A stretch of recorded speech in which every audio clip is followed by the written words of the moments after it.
The last box sat in the middle of the living room, a squat brown tombstone marking the grave of a life I no longer lived. My footsteps echoed in the unnatural emptiness of the apartment, a space once filled with the comfortable clutter of two people building a world together. Now it was just me and the ghost of him, a ghost I had deliberately, painfully exorcised. I knelt, the rough texture of the cardboard scratching against my jeans. The packing tape screeched in protest as I peeled it back. Inside, a jumble of his things, the final artifacts of Leo. A faded gray sweatshirt I used to steal on cold mornings, still holding the faint, clean scent of his laundry detergent. A half-finished paperback, a thriller with a dog-eared page marking where he'd stopped. And tucked in the corner, a pair of concert tickets, the ink slightly smeared. The Midtown Ramblers. October 14th. Our first date. The memory hit me not as a gentle wave of nostalgia, but as a physical blow, knocking the air from my lungs. I was there again, standing in the pulsing crowd, the bass thrumming through the floor and up into my bones. Leo's hand was warm and firm in mine, his thumb stroking small circles on my palm. He'd leaned down, his voice a low rumble in my ear against the roar of the music. Having fun? I remember nodding, unable to speak, my smile so wide it hurt my cheeks. In that moment, surrounded by strangers and noise, I had never felt more seen, more safe. I squeezed my eyes shut, pushing the image away. It was a poisonously sweet memory now, tainted by the one that always followed. Leo in a different kind of uniform. Not the worn jeans and soft t-shirts I knew, but the sharp, sterile blue of a federal agent. I'd only seen the photo once, a proud selfie he'd sent before I blocked his number. His familiar, handsome face looking alien above the crisp collar and the official-looking patch on his sleeve. U.S. Compliance and Enforcement. A sterile bureaucratic name for a job that felt like it was carved from human suffering. My hand trembled as I slammed the flaps of the box shut. The sound was sharp, violent in the quiet room. It was done. It had to be done.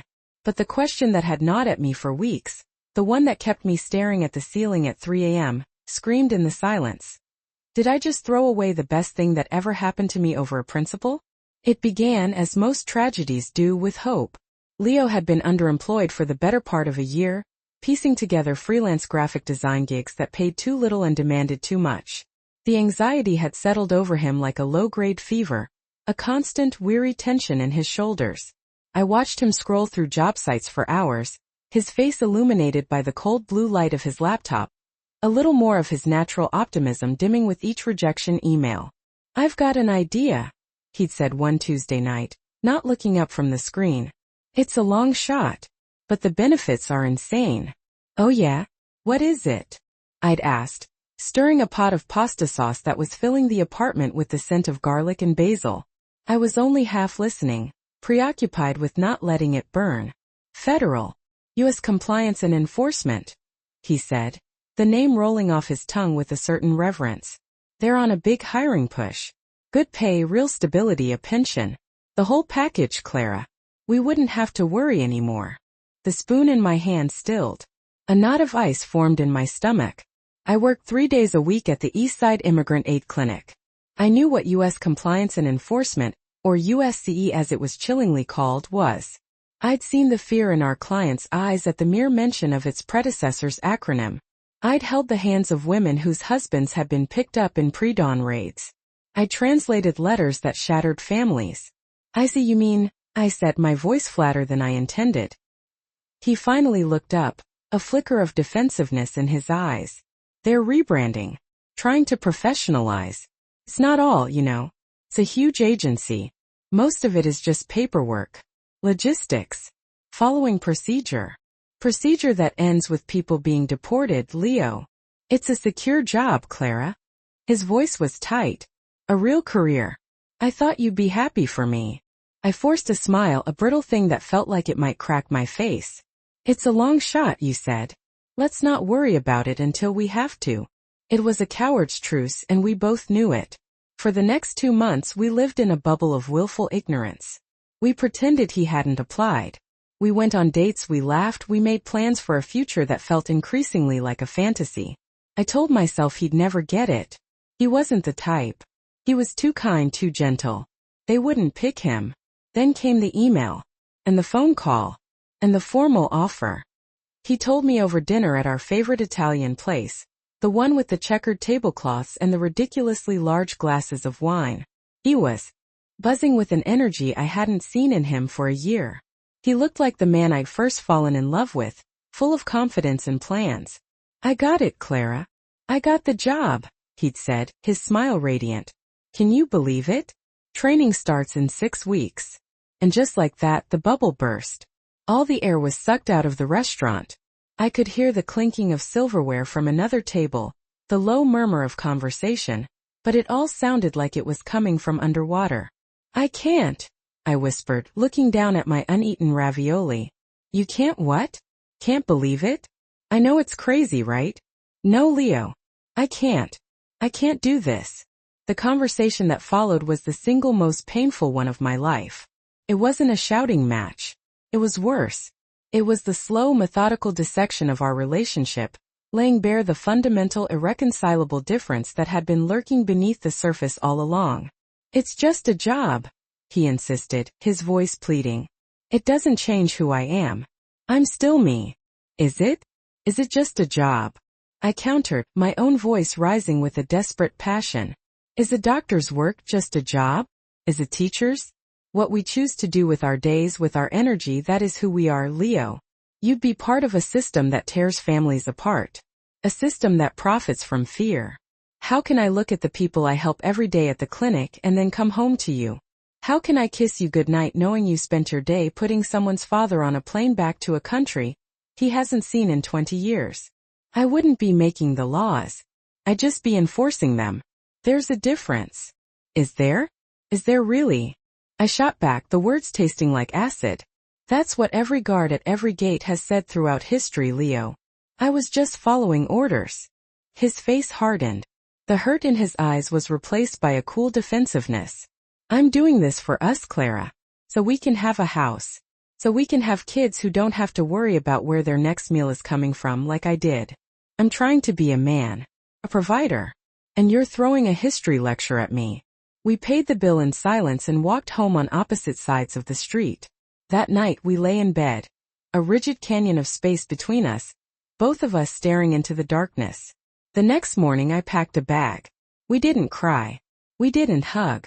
We just stood in the doorway of the life we were supposed to have, two strangers who knew each other's bodies but could no longer understand each other's souls. "I love you," he said, his voice thick. "I know," I said, and it was the cruelest thing I could have replied. That's what makes this impossible. The days that followed were a blur of logistics and grief. Finding a new apartment, dividing our books and records, changing my address. My best friend Maya was my rock. She showed up with pizza and wine and a righteous fury that I was too exhausted to feel myself. "You did the right thing," she said fiercely, her dark eyes flashing. "It's not politics. It's morality. You can't build a life with someone whose moral compass points south." Maya's parents had immigrated from the Philippines in the 80s, going through a decade-long labyrinthine process to get their citizenship. They'd done it the right way. A phrase her father used with a mixture of pride and lingering resentment for the system's hurdles. To her, this wasn't an abstract debate. My parents, on the other hand, were less understanding. "He's a good boy, Clara," my mother said over the phone, her voice laced with disappointment. "And it's a government job. You don't just throw that away. You have to be practical." Practicality felt like a luxury I couldn't afford. My work at the clinic was my anchor. The office was perpetually underfunded, the chairs were mismatched and torn, and the air was thick with the smells of stale coffee and simmering anxiety. But it was real. Here, the policies Leo would be enforcing weren't abstract concepts. They had faces, names, and heartbreaking stories. My main focus was the Vargas family. Mr. Vargas, a quiet, dignified man with deep lines of worry etched around his eyes, had been in the States for over 2 decades. He was a master carpenter who had worked under the table, paying his taxes with an Iton number, always hoping for a path to citizenship that never materialized. His wife, Sophia, cleaned houses and was the fiery, hopeful heart of the family. Their daughter, Elena, was a sharp, fiercely American teenager who was a freshman at the local community college and served as the family's primary translator and advocate. Mr. Vargas had recently been diagnosed with a rare form of cardiomyopathy. his treatment, a complex regimen of medication and monitoring, was only available at the city hospital.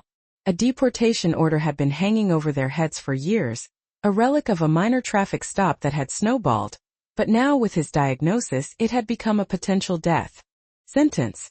Our clinic was fighting to get him a medical deferment. It was a long shot, but it was their only shot. "Any news, Clara?" Sophia would ask me every week, her hands twisting in her lap. "We're still working on it, Sophia. The lawyers are optimistic." I'd lie, trying to inject a confidence I didn't feel into my voice. One afternoon, I was trying to track down a reporter who might be interested in their story. Most had turned me down. It was a sad story, but not a new one. I was scrolling through the website of a local paper when a name caught my eye. Ben Carter.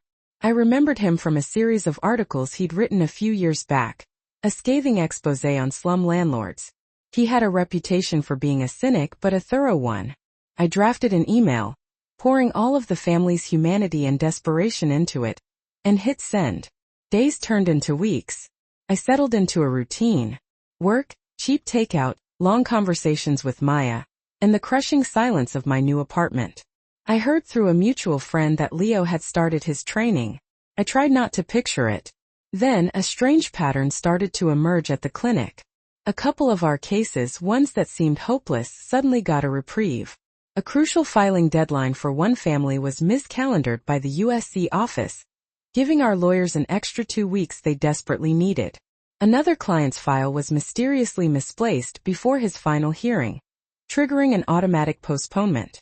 Someone over there is either monumentally incompetent or an angel, our lead attorney, a weary man named David, remarked over the coffee pot. Whatever it is, I'll take it. I didn't think much of it. Bureaucracies were clumsy by nature. It was probably nothing. The response from Ben Carter when it finally came was brief and dismissive. "Thanks for the pitch," it read. "Unfortunately, my plate is full right now.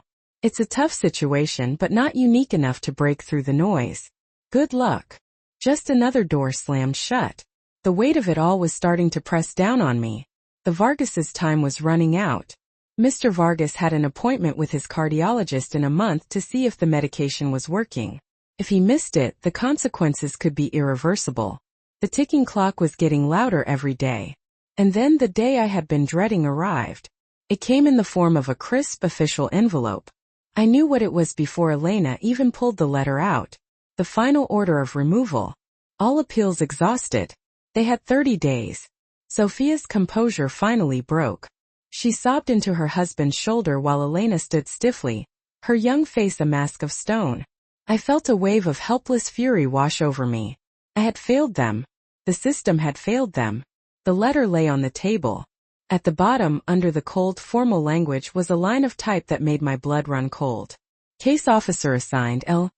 Moretti. Leo. His last name was Moretti. It couldn't be. It was a coincidence. He was still in training. He wouldn't be assigned a field case this soon. It had to be someone else. But 2 days later, my desperate hope was shattered. I was leaving the clinic late when I saw him. He was standing on the sidewalk across the street from the Vargas family's small apartment building. He wasn't looking at the building, just standing there, his hands in the pockets of his dark blue windbreaker. He wasn't in uniform, but he exuded an authority, a stillness that was new and terrifying. It was him. He hadn't seen me. I ducked back into the doorway of my building, my heart hammering against my ribs. What was he doing here? Surveilling them? Intimidating them? The man who once held me in whispered promises in the dark was now the specter haunting the family I was trying to save. The abstract conflict had become terrifyingly real. This wasn't about a job anymore.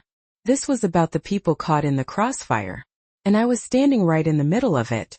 Desperation is a powerful fuel. It burns away caution, fear, and sometimes good sense.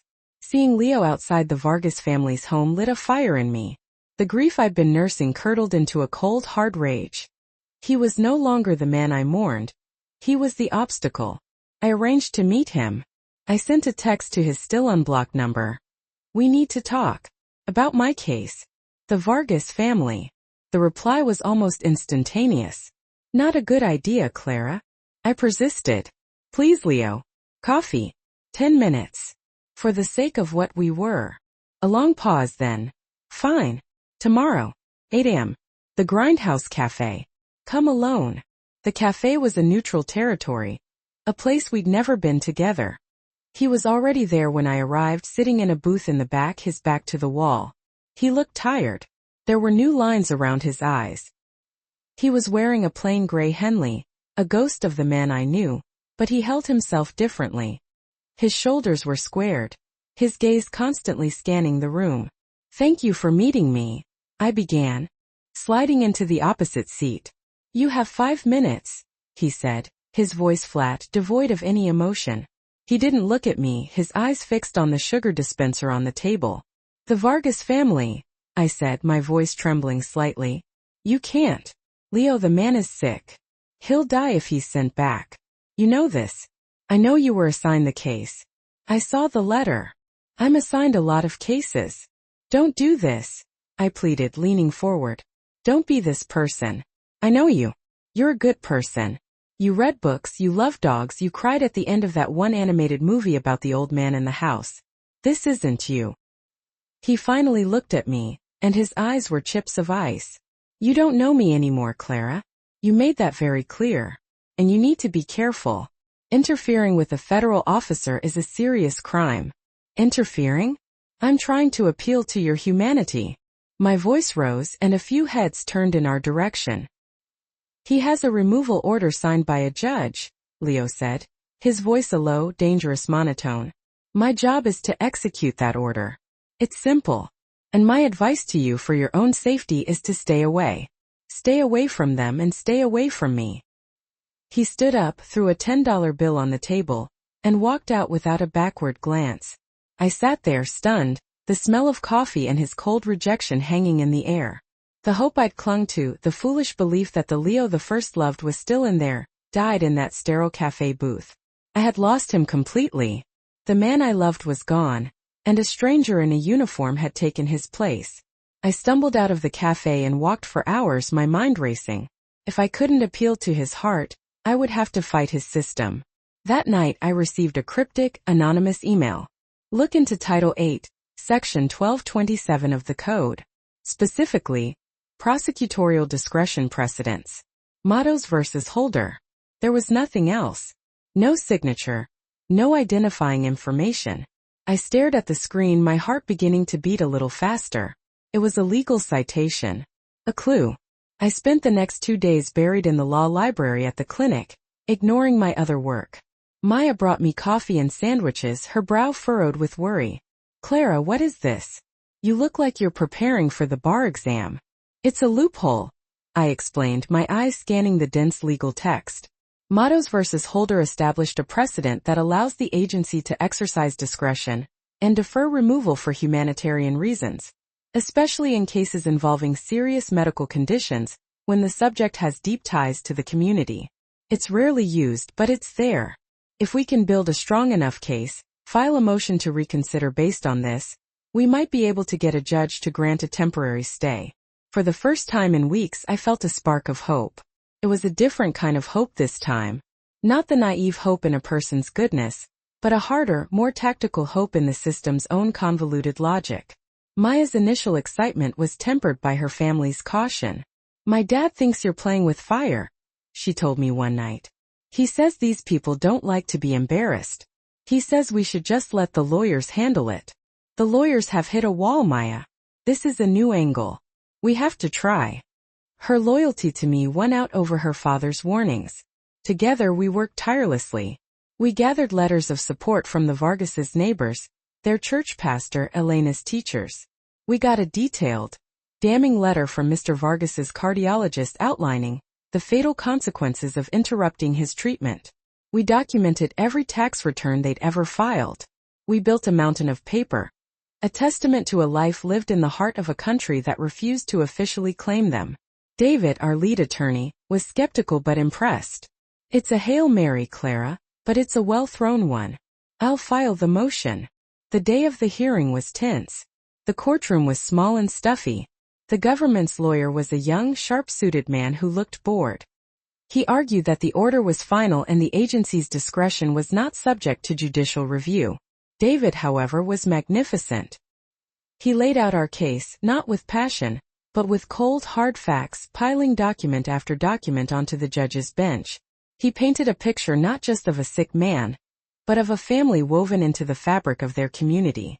The judge, a stern-faced woman with tired eyes, listened patiently.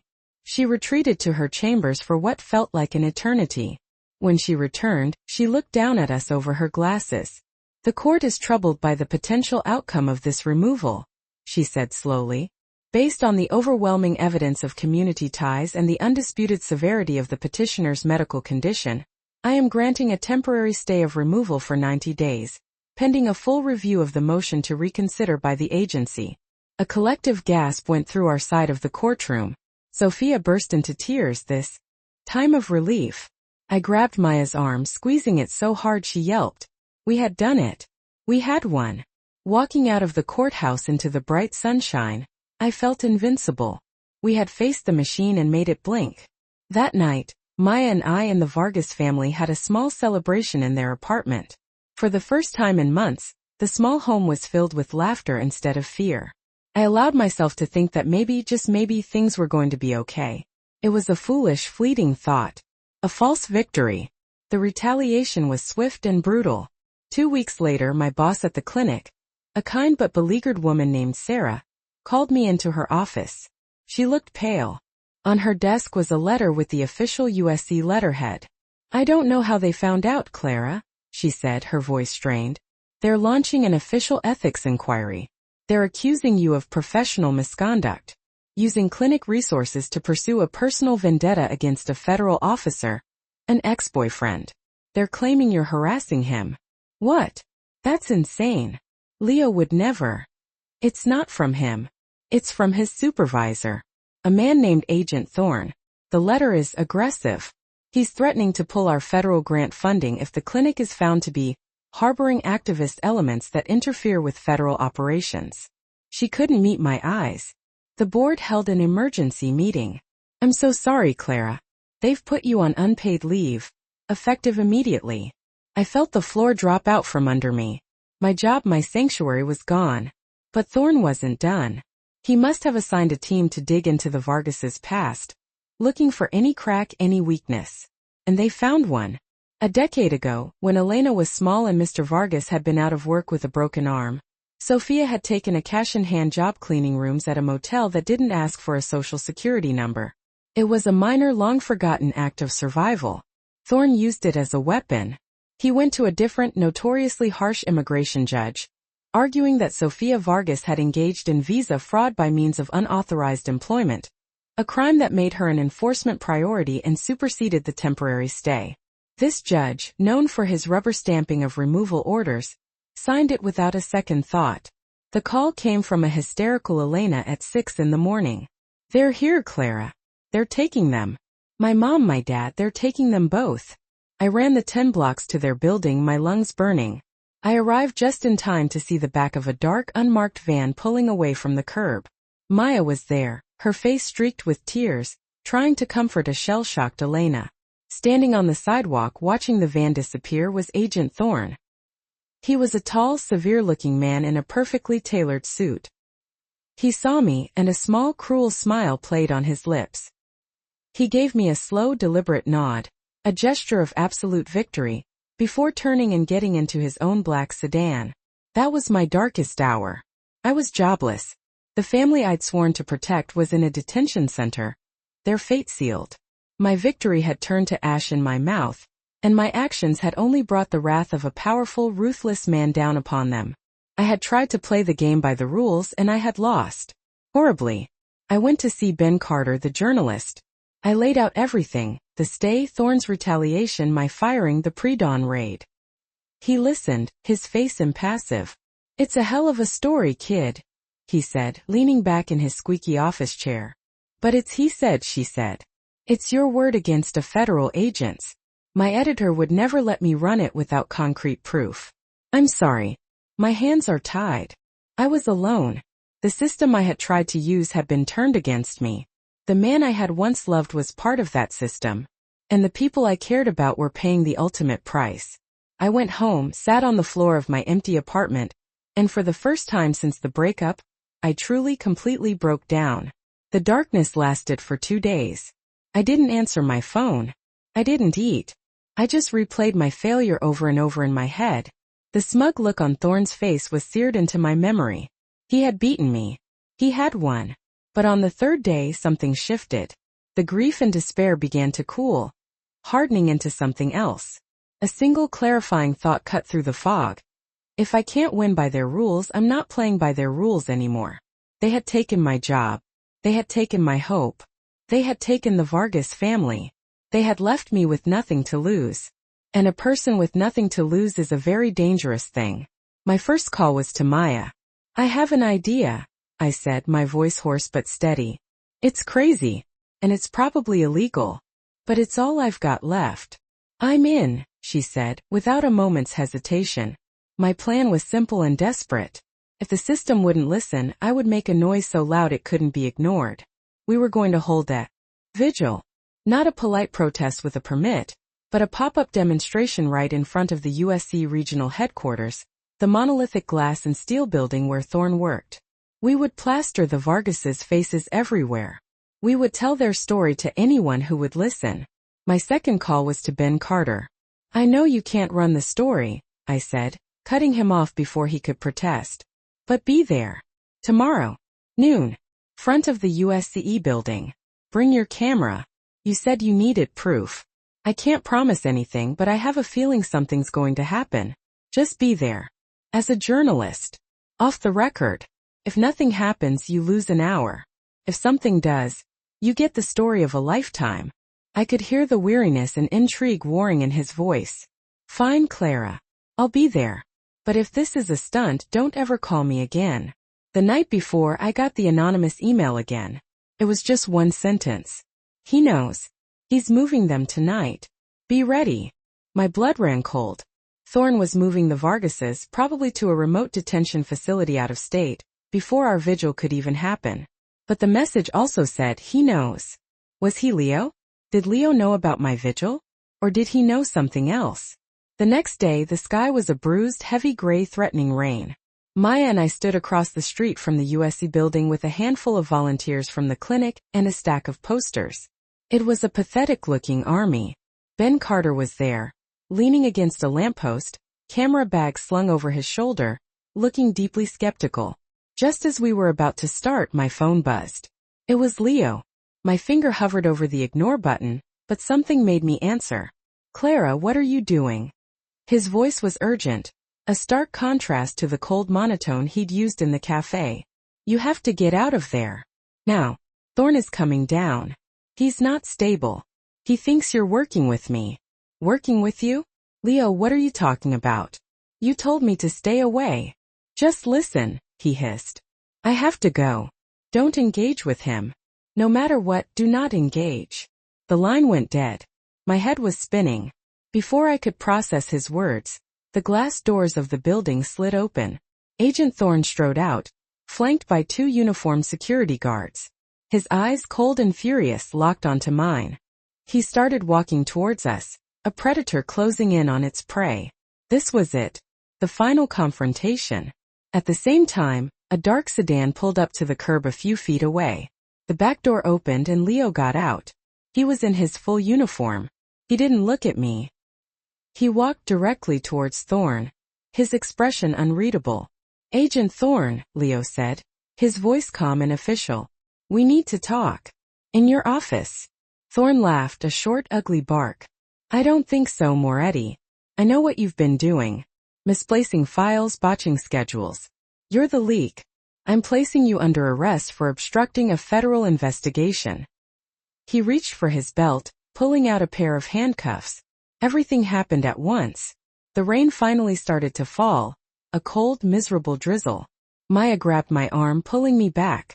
Ben Carter, his journalistic instincts taking over, lifted his camera and started filming. As Thorne moved towards Leo, Leo took a small step back, positioning himself perfectly between Thorne and me. His eyes darted to me for a fraction of a second, and in them I saw it all. The plan. The sacrifice. You have it backwards, sir, Leo said, his voice ringing with a newfound authority.